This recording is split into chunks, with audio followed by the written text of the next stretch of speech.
Maokai is very first pickable here unless T1 are going to ban it away. Azir also very high prio, so I wouldn't mind seeing Jensen even just slap down to Azir right now. Aatrox it feels is open too. so strong in the meta. I think those are the two major options. Fudge in NA has preferred to go more in the counter matchups to the Aatrox, and I think that's kind of why we were seeing the Fiora. So I do expect the Azir, and it does make sense. You know, he feels comfortable in that. With Fiora banned out, I would think he might go towards a Jax or a Camille as an answer, something that has a little bit more of an ability to 5v5 than the Fiora that we saw from him in the first couple games. Yeah, and I'm curious actually to see what T1 answer with here in terms of mid lane, because we've seen Faker, he's been wanting to bring out the Assassins. He picked the Akali into the Azir in their first matchup. We have things like the LeBlanc, which we know Faker's famous for, or could lean back into the Victor, which we've been seeing come more and more in the recent days. But there's Oner locking in the Viego, which we've already seen him on. Honestly, I would love a Poppy here from Blaber. I mean, I think Poppy is incredibly strong. You already have 2 dash champions. You already have a fair bit of physical damage. I think it can pair very, very well. Gnar would seem like a perfectly fine answer into the Aatrox. You know, definitely not a lane counter by any means, but something that can hopefully absorb that pressure and then look to 5v5. But I do think Poppy fits really well into the C9 draft and denies a lot of the picks that we've been seeing as well. Jax was that earlier option I was talking about. Jax, Camille are things that he likes to go to. One of the things I love about both of these top laners, Zeus and Fudge, both of them only have one Aatrox game this entire summer. And this will be the second Jax. So you get the Poppy as well as the Jax as well. So I mean, everything as far as like I would predict for C9 going pretty according to plan. We'll just have to see if Fudge can really make it work here. You know, this is a guy that has extreme confidence in himself. You know, he said in an interview that he is the NA GOAT. Everyone just doesn't know it yet. He's going to get there. Faker, though, moving back to Lissandra. So this is more one of those facilitating picks. And it can allow them to have some very powerful skirmish power on the top side. You know, when you look at their 3v3, their 2v2s, can be pretty nasty in the early game with the amount of lockdown that this 3-man squad has. And this Lissandra, 7th time played this summer since MSI.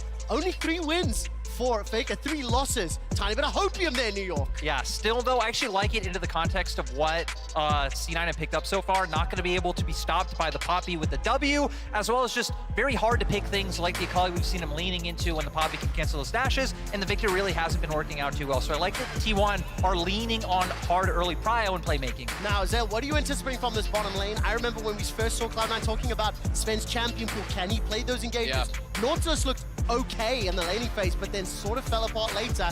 I wonder what we're going to see today. I mean, I definitely think he would be looking back towards, you know, one of those engaged champions, because I think some of the most powerful enchanters in the current meta are already banned out. We see the Renata taken away. We see the Yuumi taken away. Tom Kench is another comfort thing. So I do think we're likely looking towards some hard engage. I think C9's comp needs it as well. So Nautilus to me does fit in.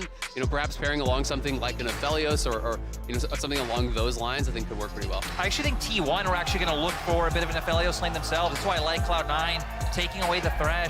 I think for T1 leaning into something that not only has, you know, a bit of range to play with the Calibrum, but brings some mid-game power once you get something like a Gale Force online, would be incredibly strong, since it looks like no matter how you pivot your draft now from T1, that Cloud9 definitely have the scaling angle. Yeah, they definitely do, but I mean, Cloud9 does need engage in their comp. They don't have any sort of hard engage unless they're going to commit more to split push, which I don't really want to see from them, because it really hasn't been working out. So they do need a go button. They do have good scaling. Tristana would be interesting if it's paired alongside something, you know, that does have hard engage. You can even threaten the all-in in these lanes. I'm just kind of curious to see what he would actually go towards, because we are kind of stepping outside of Zven's comfort a little bit. I mean, we're taking a look at this Leona.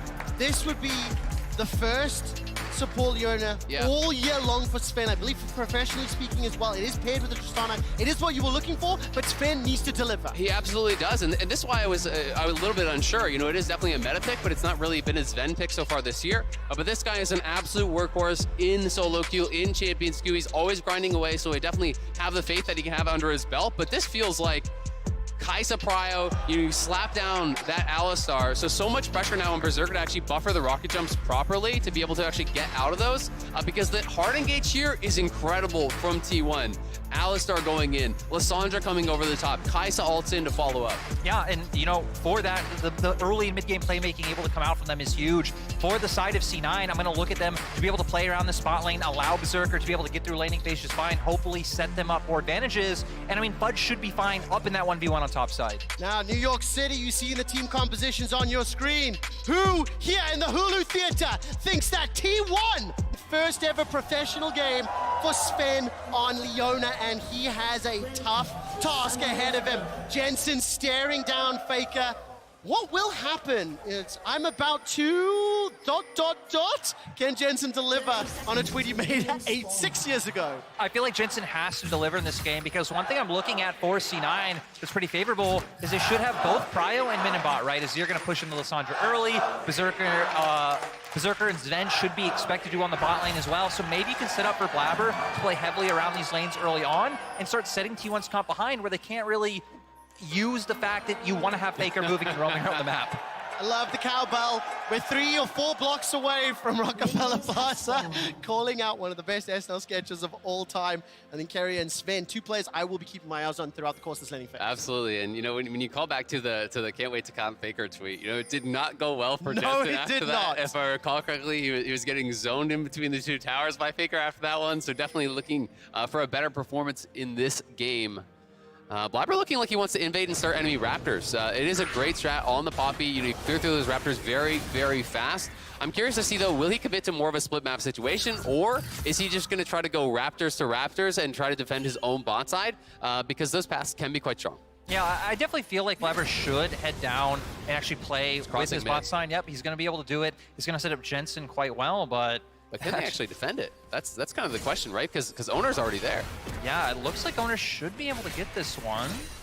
Blaber's going to be a little bit late to fight into the chickens. Going to be smited away, and Oner, small advantage already. Look at the mini-map. Zven has already stepped up towards that tri-bush, but that's going to push this Poppy a little bit down. And when I think back to the draft, I think back to some of the tools available to T1. If you can keep Blaber down, that Champions Kit becomes significantly less powerful, assuming the rest of T1 will be able to deliver.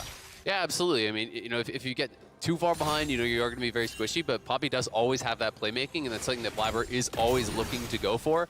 This is a guy that C9 has developed a lot of faith in over the years, and you know, it's really fun listening to them talk about Blaber because they talk about how when Blaber makes a call, if you don't listen, Blaber's going to in. But if Blaber makes the call and you do listen and everyone goes with him, that he's almost always right with these calls. They've developed so much faith in his instinct for the game, and he's such a student of the game. It's basically, you know, all he thinks about, all he does, and he's one of those big stars for Cloud9. And also, I just overall like what he's doing so far in the early game here with how he pathed from Raptors to Raptors, now matching Oner's pathing. But Oner might be able to find this one. Oh, Fudge stepping forward and waiting to see what cooldown's available. Flash is still up, looking at the mini-map. Blaber's making his way into Oner's jungle. That's a leap forward. The third Q gets the knock-up. Counter-Strike will channel the stun by some time. Flashes into the tri-bush. Here comes Blaber. Leap across the ward. Fudge is out, but some misspell blown. Successful game. Yeah, and Oner, I mean, looking for one of the plays that set T1 up for success in their season, right? All about playing around their top side. That's how they're able to beat EDG on day 1 too, but with Fudge able to get out, not able to get it. It's Grabber, baby. We're on the board. I completely forgot for a moment. Trevor just looks so confused. Like, why are they cheering? Did I miss something? I was listening to it, and then I looked at the name, and I'm like, sorry, sorry, Crabber, I did forget. Now he's pushing in the wave with the help of Fudge. That will be caught by Zeus, and instant back away from Cloud9. But absolutely needed to do that because the wave was actually in a pretty bad spot, and even though they do force the flash, you know, Fudge was not going to be able to actually walk back in the lane and fix that himself. Blaber needed to get up there, reset the wave, allow Fudge to go back to base here and try to reset. Of course, he will have to be playing pretty safe, and I think that's one of the reasons that he does pick up a pink ward here. I think we're actually going to see him just sit on the pink ward and have that available for the leap strike on the retreat, because you are going to be pretty dependent upon that now that you are down your flash. But Faker moving down towards the bot. They should know he's coming. Ooh, Faker level 5. Tomb not available to him, but no further follow-up either. No stun from that Alistar, so Zven as well as Berserker able to back away. Just quick scan, CS is pretty even across the board. And with the exception of that flash being blown top lane, we haven't seen anyone picking up that first advantage just yet. Yeah, still though, overall nice use of the window by Faker. Recall TP'd back to lane and it gave him that potential angle to move down towards bot side. But Oner just wants to keep invading these Raptor camp because he does have the timer, knowing when Blaber did walk up to start those and finish them himself. Blaber has no smite, so it should be Oner's as long as he's willing to actually commit that smite to it here. And I don't think we're going to see any sort of a fight over it because Faker did have the move. He just cheated into that side lane brush very nicely. And that's going to keep Blaber away from actually committing to any sort of a scrap over it. So T1, you know, doing a good job here, but we are treated to a pretty even early game thus far. Yeah, no real significant advantages. A couple hundred gold here or there. Almost all of the lanes thus far playing fairly reserved, I think, as you would expect based on the drafts. Yeah, absolutely. You know, and I think for the C9 side, for once, it's not concerning, right? You know, when you look at the drafts in the previous 2 games, you were really feeling C9 had to snowball the game, had to get out to a big early lead. This time around, Tristana, Jax, Azir, you're chilling. As long as you're farming evenly, you're going to be pretty happy about your state in the game. But I am interested to see how Berserker handles a lot of these fights because he didn't take cleanse, and there is a lot of CC on the other team, so he feels like an easy target. Yeah, and I also feel like T1 have done a good job of setting this up to put C9 in an uncomfortable position. We saw the lack of vision they have now, and with Faker hitting level 6, this is where T1's wanting to find windows to start making these plays on the bot side. Oh, Alcove Gamer, Alcove Gamer, Alcove Gamer! The 2-man knockup! First blood secured by Keria, and frankly, I don't even know if bonus damage was needed.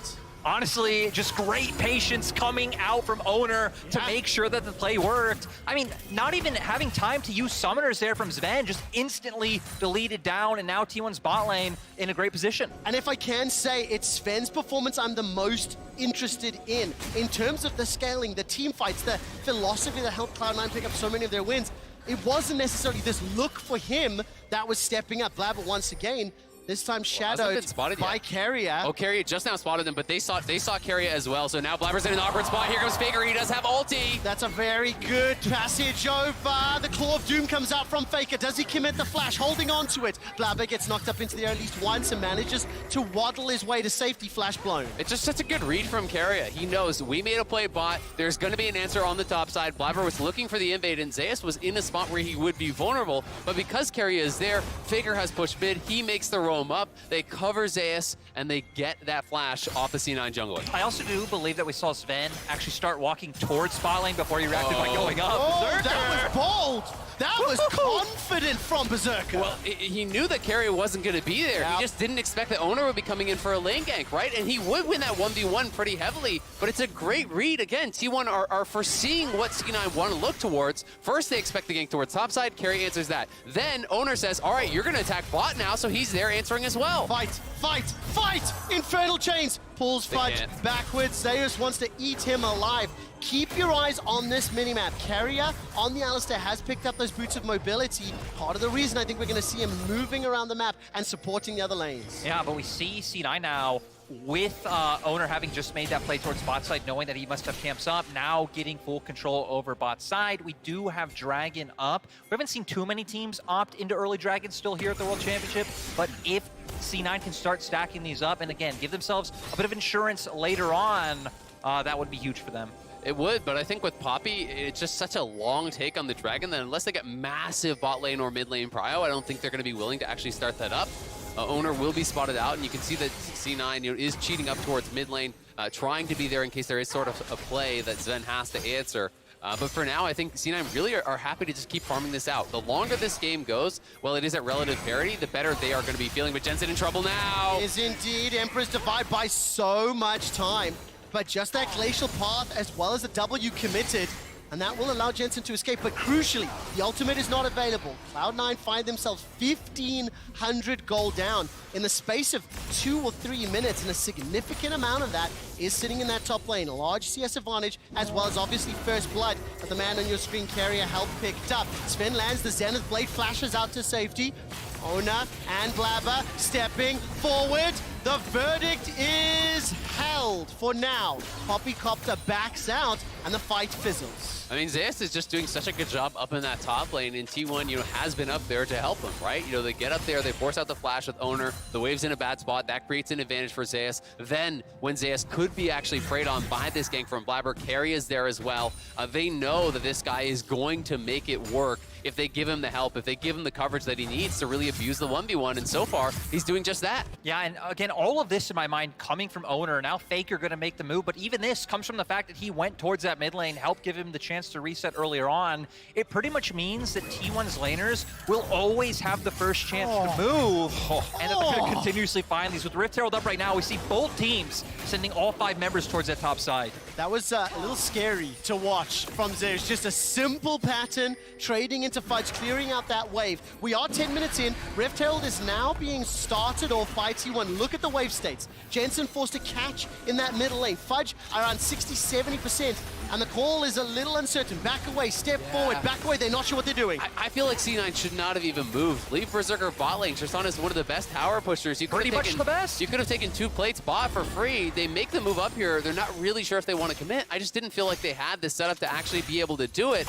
And as a result, they really get nothing here. Jensen will be pushed back, so it's an easy Herald. They can drop this mid potentially to try to, push out that Azir and take away that bastion of safety, but C9 committing resources to move and they get nothing for it. Especially now when we were just hitting on that with T1 and how Oner's played, it's pretty much always set them up to be first on the play. Had C9 cross map, that actually could have disrupted that timing, so now they could have continued to look for it as Fudge. Don't look for the all-in.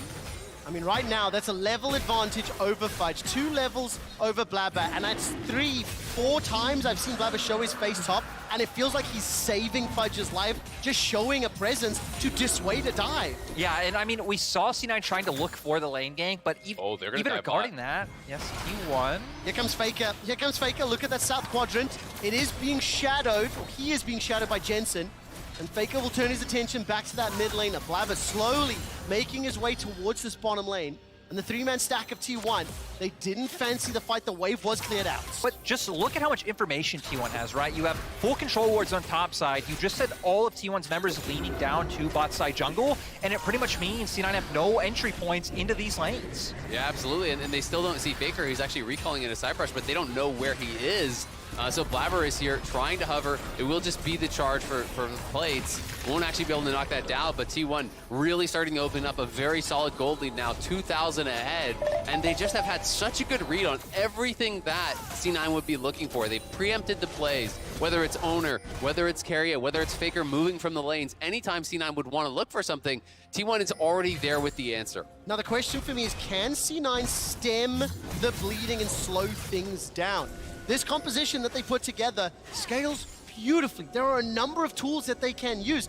The thing is, Cloud9 have not been able to answer Oner at all. He has gone where he pleases, done what he pleases, and taken every single person's flash pretty much across the board. Yeah, absolutely. I mean, I think the one thing going really well right now for C9 is Jensen, has incredible farm, up at 136 CS, 12 and a half or a little bit past that into the game. So he's doing very well, has the early mythic completion, just buying him time, buying him that space. If he can really have a great team fight, they are going to have an opportunity, but Fudge is struggling in that top lane, and that's by far the biggest concern here.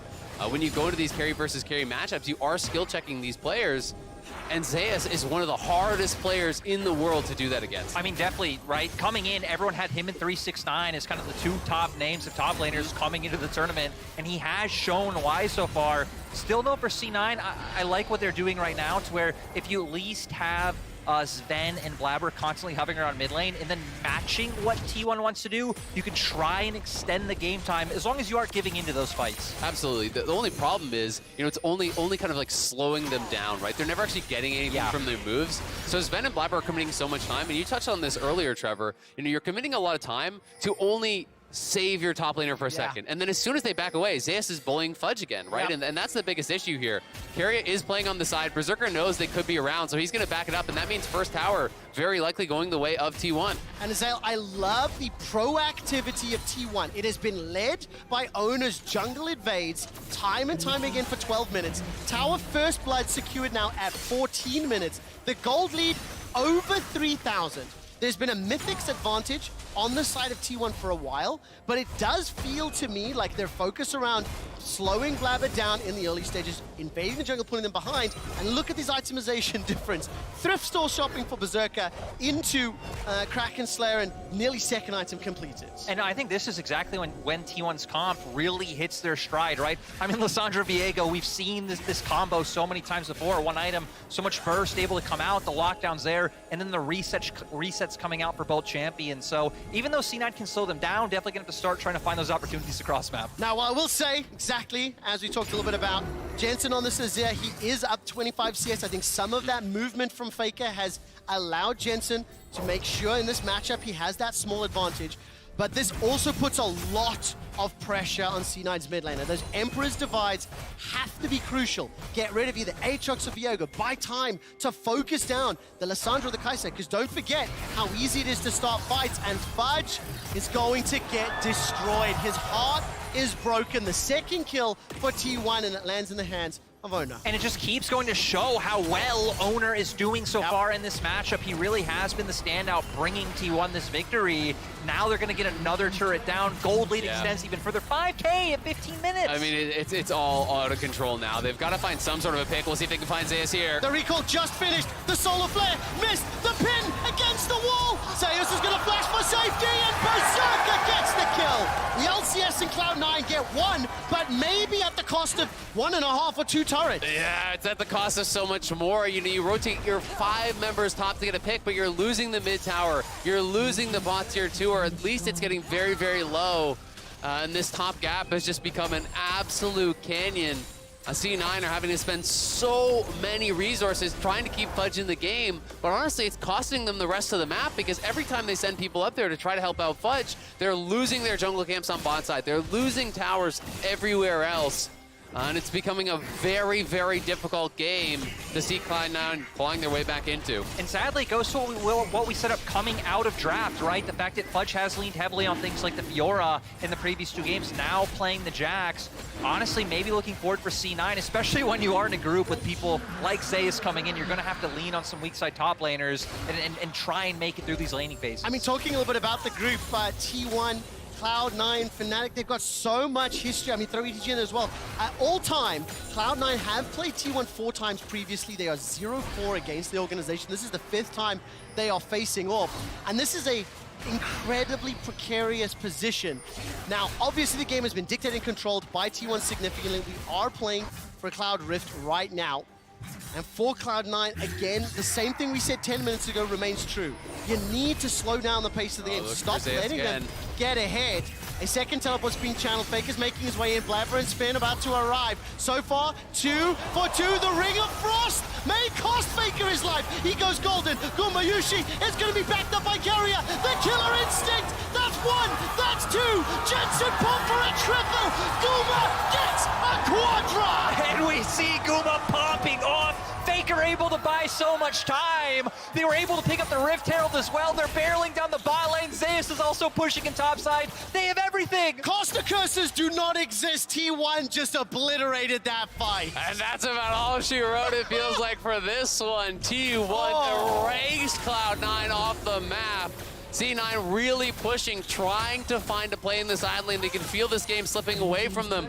But T1 was more than ready for the play. They have the extra man, and they punish Cloud9 tremendously. Is that sort of an unforced error? Chasing us a little, feeling so much pressure, feeling so far behind, that Cloud9 threw everything out and unfortunately got countered. I mean, it's definitely tough, right? You know, and it is an unforced error in the way that it's not as though T1 boxed them into this, but you can say T1 have put so much pressure on the map and have been really grinding them down, and that is what created that feeling of desperation. T1 has answered every play. T1 is playing the map better. T1 is playing the lanes better. And that is what really felt like it boxed Cloud9 into this situation where they feel like they've got to be desperate. They really do. Of course, Faker teleporting in for a brief moment. I thought he was in trouble. Zeus about to solo Jensen. Emperor's Divide buys some time, enough for Oner to arrive. No flash available. Sand Soldiers doing work, and Zeus does not give a damn. The help of Oner sets that one up. I just briefly want to highlight, this is Faker's 100th game at the World Championship. Do you know how many he's won out of the 99 before? 71 of them. I was gonna say, not too surprising for the most dominant player in League of Legends history. I mean, it's just so incredible. To put that into context, you know, it's like almost 3/4 of his games against the absolute best players in the world. It's truly astounding, and to do it for as long as he has is amazing. Desperation time for Cloud9. They do find him knocking the wall, but Faker still has ult, he has flash, he has exhaust, he's in no trouble. Self-casted, Glacial Path over. And the man has ice in his veins, as everyone knows. Looking to make it a 70-second win. It's 8,000 gold up, 2 dragons, 5 towers to 0. And Cloud9 are being bullied and pushed around the map. If you are just tuning in, I think a lot of credit to Oner in the early game. I think he really dictated the pace. Cloud9 never get a chance to start anything because Oner was in their face. He was everywhere, but even after he got that first time, and going back to something that Azael was talking about earlier of choking them out, I really liked how they constantly would dedicate 3 or 4 members maybe down to bot, but have a majority of their vision up towards top side. It actually really did a great job of making it so hard for any cross-map plays to come out from C9 before they fell into such a goal deficit. Well, to me, in so many of these games, team play has been the name of the game. It's about how they, facilitate each other, right? Yep. How they actually work together as a squad, how they're covering for each other's players every single time. They're one step ahead, right? Keria reading and covering the gank on top. And then Oner knowing Keria needs coverage on bot for Gumayusi, so he's already there as soon as Berserker tries to go aggressive. And T1 has just done such a great job, and now 20 minutes in, they're just starting the bear, and they want to get this one over with. Oh man, this is going so low. This is done. This is finished. They're going to finally burst it out, and C9 never get a chance to engage. The Solar Flare was held. They're down nearly 10. They are down 10,000 gold. Fudge gets chunked just a little. Glacial Path goes in. Insta-stun against the wall. Emperor's Divide as the Keeper's verdict. Can Cloud9 win the fight? Berserker. Baron was secured. The stun doesn't land. Zeus escapes for now. The Buster Shot buys more time. Cloud9 are still alive, but not for long. Not enough. And they were smacked by T1's wallets. Look at the health bars from T1 dancing in and out of the fight so incredibly well. Berserker could never get the reset. The T1 team fighting just incredible. Nearly a 12,000 gold. What? Guma absolutely popping off. Killer Instinct goes in, Q comes out, and Berserker just stood no chance. What a phenomenal fight. I feel heartbroken for Cloud9. They pushed and held the line and every skill shot hit, but they are so far behind in the stats game, it ultimately didn't matter. Yeah, they just don't have enough gold to really hammer it through. I do think the fight is played out pretty well here. Berserker was free firing for most of it, but he's just so far behind that he can't actually finish anyone off. Zeus getting so much health healing there, not quite burst down. Jensen on the side getting taken out by Gumayusi, and Berserker, he gets Oner very low, but then he gets a reset. Faker is living with no health. Keria is living with no health. They just can't quite finish off the T1 players to turn it around, and we're back to live, and we're back to watching C9 die again.